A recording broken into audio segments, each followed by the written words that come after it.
Can you imagine having an individual in your life that has shaped you and molded you and made you into the individual you are today?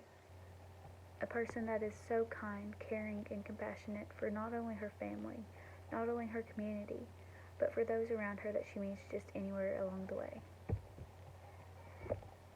Hello, my name is Hayley Sears, and I'm from Somerset, Kentucky. I'm here to provide an informational speech about my one-of-a-kind grandmother. I have known this wonderful, kind, caring, and compassionate person all of my life, and have first-hand knowledge that all the information provided is factual.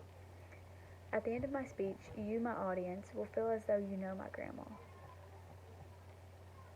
Over the next 3 or 4 minutes, you, my audience, will be told about my grandma's life growing up, her hobbies, and her dreams. First, I would like to talk to you about when my grandma was born, where she grew up, and a little bit about her hometown. My grandma was born in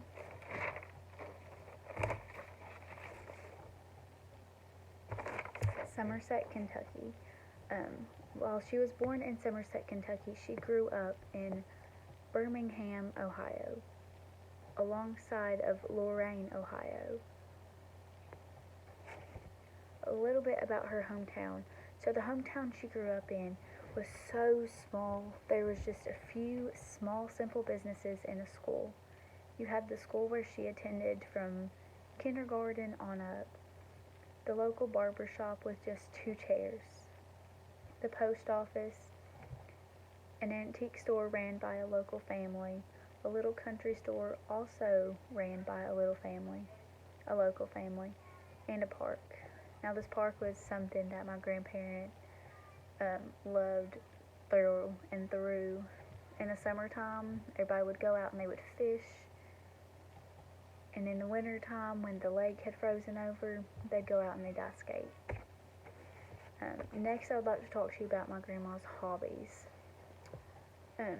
She is a firm believer in making all things homemade. She can make just about anything.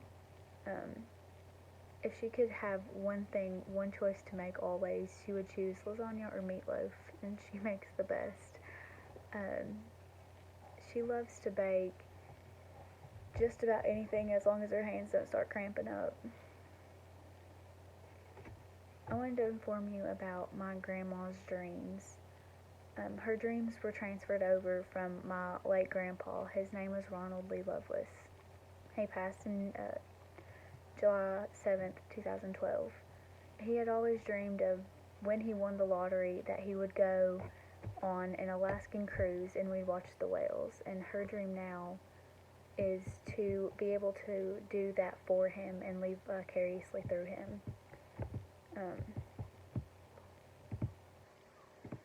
First, I wanted to thank you all for listening to my speech about my grandma, so that you too can know about the individual who has helped to shape me and mold me and make me into the individual I am today. Just a brief recap. She was born in Somerset, Kentucky in 1955. She graduated high school in 1973. She grew up in Birmingham, Ohio, Lorain, Ohio, and Somerset, Kentucky. She lived in a very small hometown with small local businesses and 1 school. As of a couple minutes ago, each of you were unaware of the super strong individual who shaped my life. Let me take a moment to remind you about my grandma's kindness, her compassion, and her caring nature for all those around her. Thank you for your time. Any questions?